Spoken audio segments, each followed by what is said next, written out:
Hola, muy buenas tardes. Mi nombre es Ricardo Samuel Ali y voy a dar mi opinión respecto al libro Los enemigos del Edén de Lidia Cacho. Bueno, pues todo comenzó literalmente en el 2005. Lidia Cacho publicó su libro y literalmente arriesgó su libertad, su integridad, pero por una buena causa. ¿Por qué?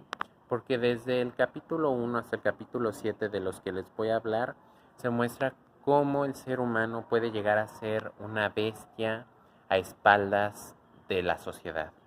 Cómo detrás de un muro, de una faceta, ya siendo empresario, teniendo poder, ya sea económico o político, puede haber una atrocidad dentro de una vida que es, en este caso, de los menores. Bueno, pues como podrán ver, el primer capítulo trata literalmente de un empresario, una persona muy poderosa económicamente hablando, un magnate, que lamentablemente era un pedófilo. Era un pedófilo llamado Jan Sukarkur, que literalmente con sus aliados hacía pornografía infantil que literalmente abusaba de las hijas de sus aliados. O sea, entonces imaginen la magnitud, imaginen la represión de esas pobres inocentes criaturas que literalmente no sabían, o sea, cómo expresarse, cómo poder confesar esto hasta cierto punto. Entonces, cabe una idea y una redundancia de que literalmente durante el primero y segundo capítulo nos narran esas experiencias de cómo literalmente la pornografía infantil dentro de México se ha ido incrementando poco a poco en esos círculos. Entonces, cómo las personas con más poder económico pueden influir para que eso se haga una red de comercio automáticamente para ellos y entonces se vuelva algo ilícito, algo que literalmente aprueba pues parte de un sector secreto y que pues llega a dejarme sin palabras. Bueno, durante los capítulos siguientes, como por ejemplo en el capítulo 3 me acordé de Emma. Emma literalmente fue una chica que pues no pudo ser tan expuesta porque literalmente su abusador era un pez gordo. Era alguien del crimen organizado que literalmente pues era muy pesado, como se pudiera decir. Entonces, no solamente había abusado de ella, había lo hecho con pero muchas niñas. Entonces, literalmente no se podía exponer y entonces literalmente lo denunció a un caso de una, ¿cómo se le llama? De profesoras, una asociación de profesoras.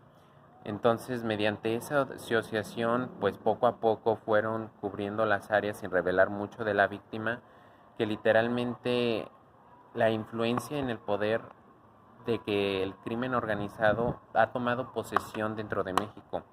Como literalmente, bueno, en contextos actuales, como los cárteles y ese tipo de situaciones nos llevan a pensar de que literalmente el gobierno y ellos están vinculados.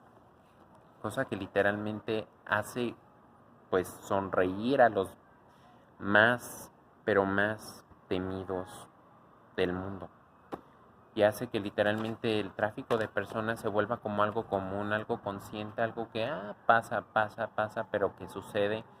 Entonces literalmente pues son cosas que te dejan sin palabras.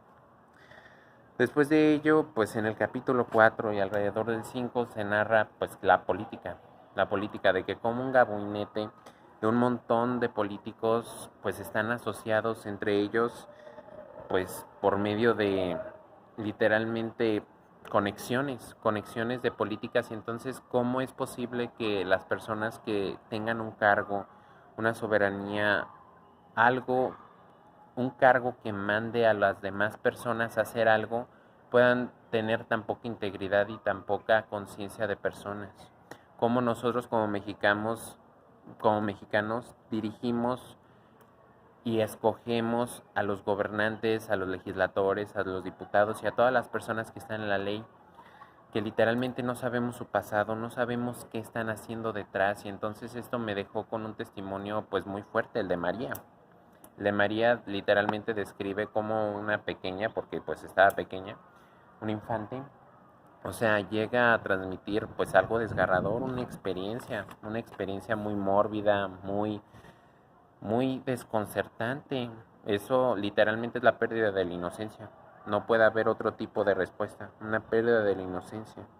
Y por último, los capítulos alrededor del 6 y el 7, pues a simple vista trataron de la vulnerabilidad de los derechos humanos, de que cómo no los hacen surgir, cómo literalmente las personas dentro de la Constitución mexicana no pueden llevar a cabo un proceso de denuncia de un abuso.